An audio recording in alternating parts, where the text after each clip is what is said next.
ఇది ఒక చెత్త ప్రభుత్వం, చేతగాని ప్రభుత్వం. ఇది ఒక ఉదాహరణ మాత్రం ఇచ్చాను.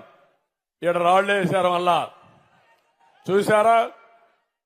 వస్తా దానికి కూడా వస్తారే, మిమ్మల్ని వదిలిపెట్టరు ప్రజలు, తరిమి తరిమి కొడతారు రేపటి నుంచి మిమ్మల్ని అందరినీ. గంజాయి బ్యాచ్, బ్లేడ్ బ్యాచ్ ఇక్కడ కూడా వచ్చింది. పోలీసులు ఏం చేస్తానో అది లేదు. నిన్న కూడా ఆ డ్రామాకు కూడా వస్తా. విజయవాడలో జరిగిన డ్రామాకు కూడా వస్తాం. మీరు ఇలాంటి చిల్లర పనులు చేస్తే, చిల్లర మూకగాని చేస్తే, ప్రజలు తిరగబడితే మీ బట్టలిప్పి తరివి తరివి కొడతారు. బీ కేర్ఫుల్ అని హెచ్చరిస్తున్నా. Jaganmohan Reddy control your. ఈ జే గ్యాంగ్ ఒకటి ఉంది, వాళ్లకు దొరికాడా?